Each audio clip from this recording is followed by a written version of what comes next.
अगर इसे कुछ हो गया तो तुम्हें फांसी हो जाएगी। क्या तुम जानते हो वो कौन है? वो करोड़ों का मालिक है, लेकिन उसकी जान बचाने वाला एक कूड़ा बीनने वाला लड़का था। डॉक्टरों ने उससे कहा, तू डॉक्टर नहीं है, हट यहाँ से। लेकिन अगर उस दिन वह लड़का रुक जाता तो आज ये कहानी कभी नहीं बनती। कुछ डॉक्टर एक लड़के से कह रहे थे, अगर उसे कुछ हुआ तो तुम्हें फांसी हो जाएगी। क्या तुम जानते हो वो कौन है? वो करोड़ों का मालिक है। अगर उसे कुछ हुआ तो मैं तुम्हें छोड़ूंगा नहीं। अब इन्हें कोई नहीं बचा सकता। शहर अभी पूरी तरह जागा नहीं था। सूरज की पहली किरणें कंक्रीट की इमारतों के बीच रास्ता खोज रही थी और उसी वक्त एक दुबला पतला लड़का कंधे पर फटा हुआ बोरा डाले गली में दाखिल हुआ। उम्र कोई 18-19 साल। नाम था आदित्य। लोग उसे नाम से नहीं जानते थे। सब उसे कहते थे, अरे वो कूड़ा बीनने वाला लड़का। आदित्य हर रोज सुबह 4 बजे उठता, माँ की पुरानी साड़ी से बने बोरे को उठाता और निकल पड़ता। होटलों के पीछे, हॉस्टल के डस्टबिन, अस्पताल के बाहर पड़े मेडिकल वेस्ट के ढेर, जहाँ से जो भी कुछ मिल जाए, प्लास्टिक, बोतलें, कार्डबोर्ड, दिन चढ़ने तक बोरा भर जाता। दोपहर तक वह कबाड़ी को बेच देता। वही पैसे उसकी फीस थी, वही पैसे उसकी किताबें और उसका अपना सपना। लोगों को यह जानकर भी फर्क नहीं पड़ता था कि वही कूड़ा बीनने वाला शहर के सरकारी मेडिकल कॉलेज में MBBS फर्स्ट ईयर का छात्र है। कॉलेज में उसकी पहचान अलग थी। फटी चप्पल, पुराने कपड़े के बैग में नई किताबों के ऊपर अखबार की जिल्द। कुछ लड़के हंसते थे, भाई आज कौन सा कूड़ा पड़ रहा है? कोई बोलता डॉक्टर बनेगा, पहले नहाना तो सीख ले। आदित्य कुछ नहीं कहता। वह जानता था जवाब देने में समय खराब होता है। उसे समय चाहिए था पढ़ने के लिए। रात को जब शहर सोता तब आदित्य जागता। सड़क किनारे लगे पीले स्ट्रीट लैंप के नीचे बैठकर एनाटॉमी पढ़ता। हड्डियों के नाम, नसों के रास्ते, दिल की धड़कनें। उसे सबसे ज़्यादा दिल पसंद था। अगर दिल ठीक रहे तो इंसान सब कुछ सह लेता है, वह खुद से कहता। उसके पिता सालों पहले चले गए थे। माँ दूसरों के घरों में बर्तन मांगती थी। कई बार फीस भरने के पैसे पूरे नहीं होते, तब आदित्य 2 दिन ज़्यादा कूड़ा बीनता। भूखा रहता, लेकिन किताब अधूरी नहीं छोड़ता। एक दिन कॉलेज में प्रोफेसर ने पूछा, बताओ अगर मरीज के पास पैसे ना हो तो डॉक्टर का फ़र्ज क्या है? क्लास चुप थी। आदित्य ने हाथ उठाया, सर डॉक्टर का फ़र्ज इलाज है, बाकी सब बाद में। कुछ छात्र हंसे, प्रोफेसर चुप रहे। उनकी नज़र कुछ पल के लिए आदित्य पर टिक गई। उसी शाम आदित्य अस्पताल के बाहर कूड़ा बीन रहा था। सामने वही बड़ा प्राइवेट हॉस्पिटल, जहां 1 मिनट की फीस में किसी गरीब का साल निकल जाए। वह रोज वहां से गुजरता था, लेकिन उस दिन किस्मत ने वहीं उसे रोक लिया। अंदर से शोर आया, भागदौड़ मची हुई थी। सिक्योरिटी की आवाज़ें, जल्दी करो, ICU तैयार करो। आदित्य ने सिर उठाकर देखा, स्ट्रेचर दौड़ रहे थे। एक आदमी महंगे सूट में बेहोश पड़ा था, चेहरे पर डर था। आदित्य की आंखें सिकुड़ गई। उसने सीने पर हाथ रखा। हार्ट, वह बुदबुदाया। उसने जो लक्षण देखे वह किताबों में पढ़ चुका था। उसे नहीं पता था कि यही वह पल है जो उसकी ज़िंदगी को कूड़े के ढेर से उठाकर इतिहास के पन्नों तक ले जाएगा। यह तो बस शुरुआत थी। आदित्य कुछ सेकंड तक वहीं खड़ा रहा। हाथ में बोरा था, पैरों में वही घिसी हुई चप्पलें। सामने अस्पताल के शीशे के दरवाजे बंद हो चुके थे। अंदर हलचल तेज थी, बाहर अफरा तफरी। आम लोगों को पीछे धकेला जा रहा था। हटो हटो, VIP केस है। आदित्य का दिल तेजी से धड़क रहा था, लेकिन डर से नहीं। दिमाग में एक ही चीज़ घूम रही थी, यह साधारण हार्ट अटैक नहीं है। जो उसने देखा था वह क्लास में पढ़े केस से मिलता था। पूरे शरीर में पसीना, नीला पड़ता चेहरा, सांस की कमी। अगर वक्त पर कुछ नहीं किया गया तो उसने बात अधूरी छोड़ दी। वह अंदर जाना चाहता था, जाना नहीं दौड़कर पहुंचना चाहता था। लेकिन जैसे ही उसने गेट की तरफ कदम बढ़ाया, सिक्योरिटी गार्ड ने उसे रोक लिया। अबे, कहाँ जा रहा है?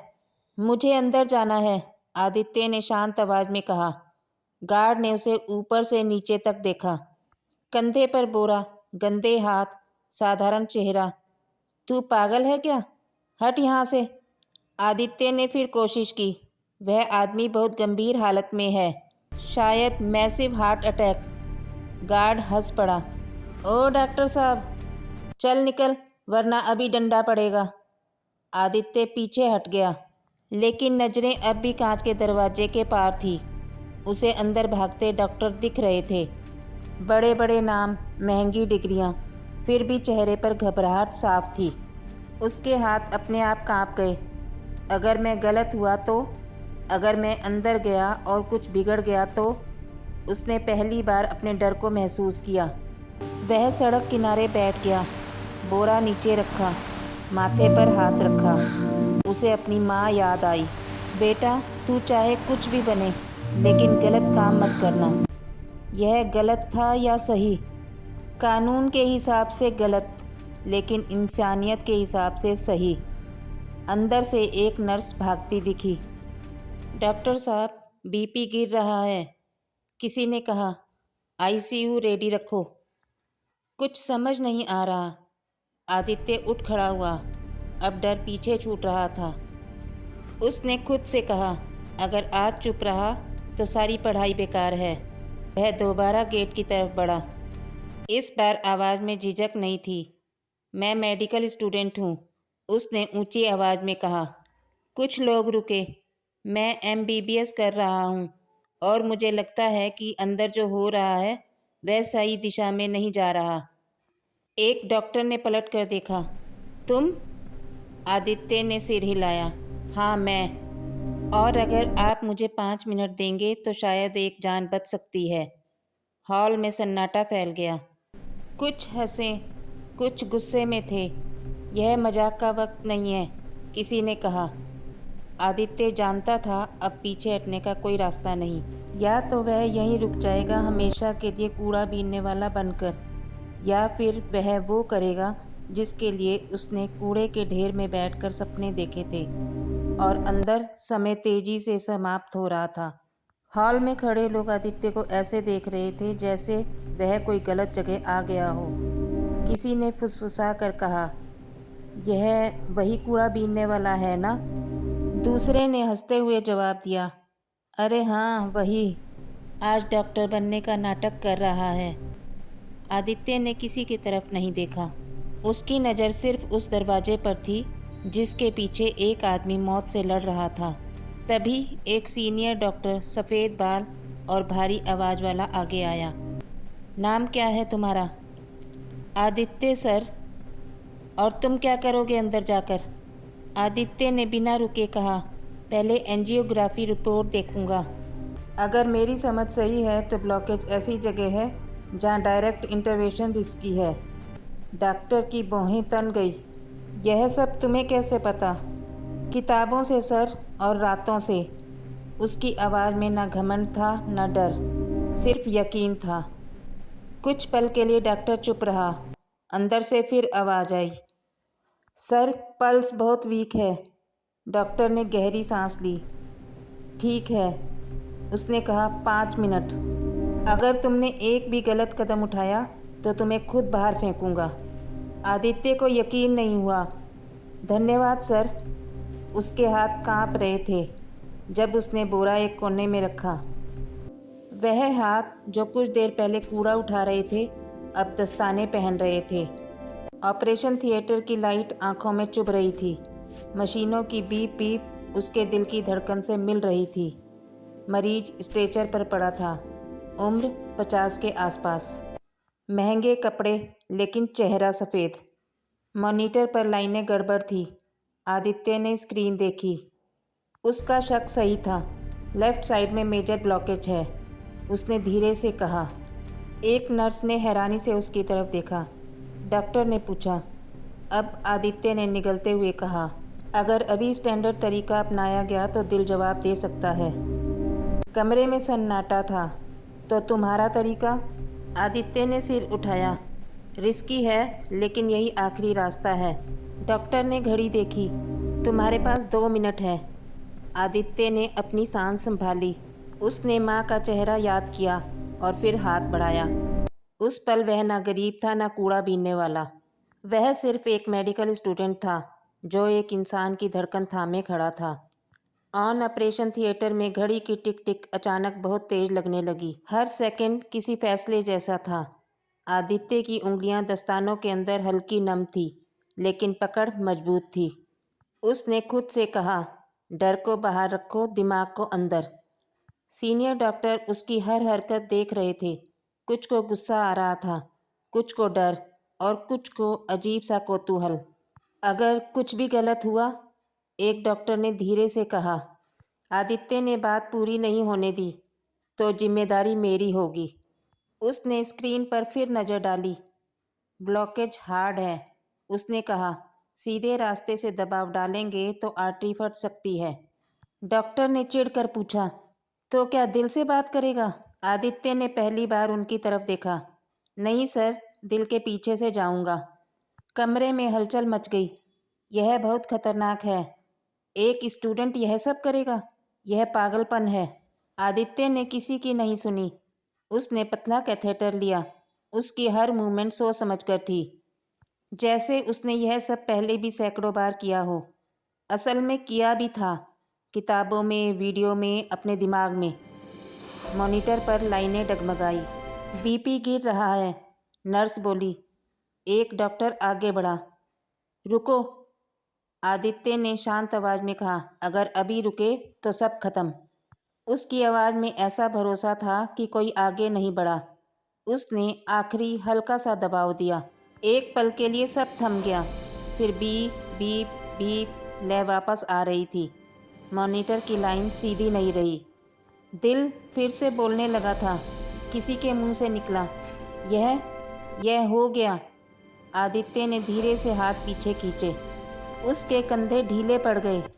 अब उसके हाथ कांप रहे थे, डर से नहीं, उतरते हुए तनाव से। सीनियर डॉक्टर कुछ नहीं बोले। कुछ सेकंड तक सिर्फ मशीनों की आवाज़ थी। फिर वही सख्त आवाज़ धीमी पड़ गई। तुमने आज वह किया जो हम नहीं कर पाए। आदित्य ने सिर झुका लिया। सर, मरीज जिंदा है, यही काफ़ी है। बाहर अस्पताल की लॉबी में किसी को अभी पता नहीं था कि अंदर क्या हुआ है, और आदित्य को यह भी नहीं पता था कि यह जीत उसकी ज़िंदगी की सबसे बड़ी परीक्षा की शुरुआत है, क्योंकि दरवाजे के बाहर कानून इंतज़ार कर रहा था। ऑन ऑपरेशन थिएटर का दरवाज़ा खुला तो बाहर खड़े लोगों की सांसें थम गई। कुछ को उम्मीद थी, कुछ को डर, और कुछ को बस तमाशा चाहिए था। आदित्य सबसे पीछे निकला, बिना किसी हीरो वाली चाल के। सिर थोड़ा झुका हुआ, आंखों में थकान। सीनियर डॉक्टर आगे आए। मरीज अब खतरे से बाहर है। एक पल को सन्नाटा रहा, फिर शोर। मीडिया के कैमरे चमक उठे। सर, क्या यह चमत्कार है? क्या हॉस्पिटल ने नई तकनीक इस्तेमाल की? लेकिन इससे पहले कि कोई आदित्य की तरफ इशारा करता, हॉस्पिटल मैनेजमेंट हरकत में आ गया। यह बात बाहर नहीं जानी चाहिए, एक आदमी ने धीमी आवाज़ में कहा। अगर पता चला कि एक स्टूडेंट ने, वाक्य अधूरा रह गया। आदित्य को एक कोने में बैठा दिया गया। तुमने अच्छा किया, एक नर्स ने फुसफुसा कर कहा। आदित्य ने हल्की मुस्कान दी। उसे तारीफ नहीं चाहिए थी, उसे बस राहत थी। तभी बाहर से सायरन की आवाज़ आई। पुलिस। एक इंस्पेक्टर तेज कदमों से अंदर आया। कौन है आदित्य? आदित्य खड़ा हो गया। मैं, इंस्पेक्टर ने सीधे कहा। बिना लाइसेंस मेडिकल प्रोसीजर करने के आरोप में तुम्हें हिरासत में लिया जाता है। भीड़ फिर शांत हो गई। आदित्य की माँ, जो किसी तरह खबर सुनकर पहुंची थी, आगे बढ़ी। साहब, मेरे बेटे ने जान बचाई है। इंस्पेक्टर ने नज़रें नीचे कर ली। माँ, हम समझते हैं, लेकिन कानून। आदित्य ने माँ का हाथ पकड़ा। रो मत, उसने कहा। अगर आज नहीं करता तो मैं खुद को कभी माफ़ नहीं कर पाता। हथकड़ियाँ उसकी कलाई पर कस गई, वही कलाई जिन्होंने कुछ देर पहले एक दिल को संभाला था। कैमरे सब कैद कर रहे थे। पुलिस जीप चल पड़ी। पीछे अस्पताल खड़ा था, चमकता हुआ, चुप। आदित्य खिड़की से बाहर देख रहा था। उसके चेहरे पर डर नहीं था, बस एक सवाल था, क्या सही काम की यही कीमत होती है? और शहर में उसी वक्त एक करोड़पति आईसीयू के बिस्तर पर आंखें खोलने वाला था। उसे अभी यह नहीं पता था कि उसकी धड़कन किसने लौटाई है। कहानी अभी बाकी थी। आईसीयू की हल्की नीली रोशनी में करोड़पति विराज मल्होत्रा ने धीरे धीरे आंखें खोली। सीने में हल्का दर्द था, लेकिन धड़कन स्थिर थी। मशीनों की बीप अब डरावनी नहीं लग रही थी। उसने सूखे होठों से पूछा, मैं जिंदा हूँ? पास खड़े प्राइवेट डॉक्टर ने तुरंत झुककर कहा, जी सर, आप बिल्कुल सुरक्षित हैं। हॉस्पिटल की टीम ने विराज ने उसकी बात काट दी। झूठ मत बोलो, बेहोश होने से पहले मैंने तुम्हारे चेहरे देखे थे। तुम लोग घबरा गए थे। उसकी आवाज़ कमज़ोर थी, लेकिन रुतबा जिंदा था। कमरे में सन्नाटा छा गया। उसका पर्सनल असिस्टेंट आगे आया। सर, सच यह है कि आपको बचाने वाला कोई सीनियर सर्जन नहीं था। विराज की भौहें सिकुड़ी। तो कौन? कुछ पल की चुप्पी के बाद असिस्टेंट ने कहा, एक मेडिकल स्टूडेंट, बहुत गरीब, कूड़ा बीनकर पढ़ाई करता है। विराज के चेहरे पर हैरानी साफ थी। नाम आदित्य। मॉनिटर की बीप तेज हो गई। और वो कहाँ है? सर, पुलिस उसे ले गई है। बिना लाइसेंस सर्जरी का केस। विराज ने आंखें बंद कर ली। कुछ सेकंड बाद आंखें खोली तो उनमें गुस्सा था। जिस लड़के ने मेरी जान बचाई वो जेल में है। उसने ड्रिप हटाने की कोशिश की। तुरंत फ़ोन लगाओ। उसी वक्त शहर की हवालात में आदित्य फर्श पर बैठा था, पीठ दीवार से लगी हुई, आंखें बंद। उसे नींद नहीं आ रही थी। उसे डर भी नहीं लग रहा था। उसे बस माँ की चिंता थी और एक अजीब सा सुकून भी। कम से कम आदमी जिंदा है, उसने सोचा। दरवाज़ा अचानक खुला। हवलदार ने कहा, तू आदित्य? हाँ। चल बाहर। आदित्य को समझ नहीं आया। वह चुपचाप उठा। बाहर आते ही उसने देखा, पुलिस अफसर खड़े हैं, फ़ोन पर बात कर रहे हैं। जी सर, अभी छोड़ रहे हैं। जी, हथकड़ियाँ खुल गई। इंस्पेक्टर ने कहा, तुम्हारी जमानत हो गई है। किसने? आदित्य ने पूछा। इंस्पेक्टर ने एक नाम लिया, विराज मल्होत्रा। आदित्य कुछ नहीं बोला, बस सिर झुका लिया। अस्पताल में कुछ घंटे बाद आदित्य को आईसीयू के कमरे में ले जाया गया। विराज उसे देख रहा था। वही सादा कपड़े, वही शांत आंखें। तो तुम हो, विराज ने कहा, जिसने मेरी धड़कन वापस दी। आदित्य ने बस इतना कहा, मैंने अपना फ़र्ज किया सर। विराज मुस्कुराया। आज समझ आया, उसने धीमे से कहा, कभी कभी सबसे कीमती चीज़ें कूड़े में नहीं, कूड़े से उठकर आती हैं। और वहीं उस कमरे में एक नई कहानी की नींव रखी जा रही थी। कमरे में कुछ पल की खामोशी थी। मशीनों की धीमी आवाज़ के बीच विराज मल्होत्रा आदित्य को देखता रहा, जैसे किसी किताब का ऐसा पन्ना पढ़ रहा हो जो उसकी सोच बदल दे। तुम जानते हो, विराज ने कहा, मेरे एक साइन से लोग करोड़ों कमा लेते हैं और एक फ़ोन कॉल से जिंदगियां बर्बाद भी हो जाती हैं। आदित्य ने नज़रें नीची रखी। सर, मुझे इन बातों से मतलब नहीं है। विराज हल्का सा हंसा। यही बात तुम्हें अलग बनाती है। उसने अपने असिस्टेंट की तरफ देखा। इसे बैठने को कहो। आदित्य कुर्सी पर बैठा। उसके कपड़े अब भी वहीं थे। बाहर मीडिया का शोर था, लेकिन यहाँ अंदर माहौल अलग था। तुम्हें पता है, विराज ने कहा, हॉस्पिटल तुम्हें बचाने के लिए नहीं, खुद को बचाने के लिए चुप था। अगर मैं ना बोलता तो तुम आज भी जेल में होते। आदित्य ने पहली बार सीधा उसकी आंखों में देखा। सर, अगर दोबारा वही हालत होती तो भी मैं वही करता। विराज की मुस्कान थोड़ी गंभीर हो गई। और अगर इसकी कीमत तुम्हारा करियर होता तो भी, आदित्य ने बिना सोचे कहा। डॉक्टर बनने का मतलब सिर्फ डिग्री नहीं होता, विराज ने गहरी सांस ली। मैं तुम्हें इनाम देना चाहता हूँ। उसने कहा, पैसा, कार, विदेश की पढ़ाई, जो चाहो। आदित्य चुप रहा। कुछ सेकंड बाद बोला, सर, अगर सच में देना चाहते हैं तो एक काम कर दीजिए। कहो। मेरी माँ को अब बर्तन ना मांजने पड़ें और मेरी फीस, किताबें, बस उतना। कमरे में मौजूद लोग एक दूसरे को देखने लगे। इतनी बड़ी जान बचाने के बाद इतनी छोटी मांग। विराज ने सिर हिलाया। आज तुमने मुझे कुछ सिखाया है आदित्य। उसने कहा, हर चीज़ की कीमत पैसे से नहीं लगाई जाती। उसने डॉक्टरों की तरफ देखा। और तुम सब याद रखना, आज अगर यह लड़का ना होता तो मेरी जगह कोई और होता। डॉक्टरों के सिर झुक गए। लेकिन कहानी यहाँ भी ख़त्म नहीं हुई थी। विराज ने अगला वाक्य धीरे से कहा, और एक बात मैं चाहता हूँ कि आदित्य का केस वापस लिया जाए पूरी तरह, और इसे वही सम्मान मिले जो एक डॉक्टर को मिलता है। यह फैसला आसान नहीं था। कानून, मेडिकल काउंसिल, हॉस्पिटल सब बीच में थे। आदित्य समझ गया था, यह लड़ाई अभी बाकी है, और यह लड़ाई ऑपरेशन थिएटर में नहीं, सिस्टम के सामने लड़ी जानी थी। अगली सुबह शहर अलग लग रहा था। अखबारों की सुर्खियां बदली हुई थी। कूड़ा बीनने वाला नहीं, मेडिकल स्टूडेंट। जिस हाथ को समाज ने नज़रअंदाज किया, उसी ने दिल बचाया। आदित्य माँ के साथ एक छोटे से कमरे में बैठा था।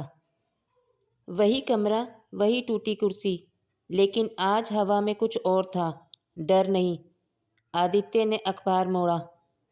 माँ, शोर ज़्यादा हो रहा है, उसने धीरे से कहा।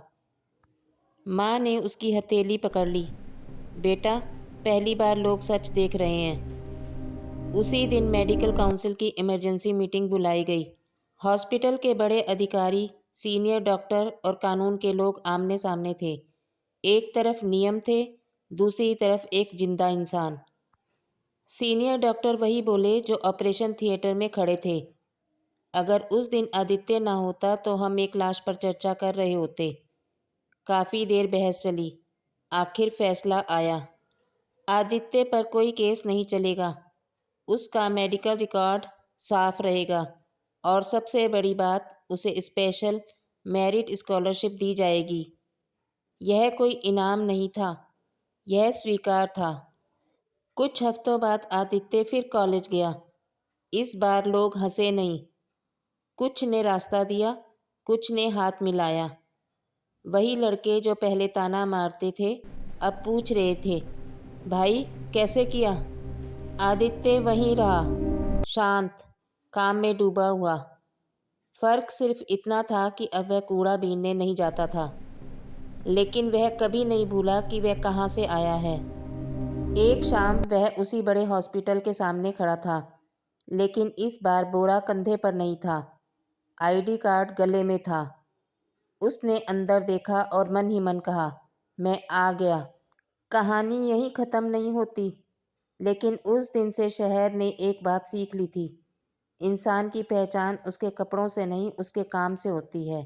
अगर ये कहानी आपके दिल को अच्छी लगी हो तो वीडियो को लाइक ज़रूर करें, चैनल को सब्सक्राइब करें और अपने दोस्तों के साथ शेयर करें। कमेंट में ज़रूर बताइए कि आप यह वीडियो भारत के किस शहर या गांव से देख रहे हैं। आपका एक लाइक और एक कमेंट हमें ऐसी ही कहानियाँ लाने की ताकत देता है।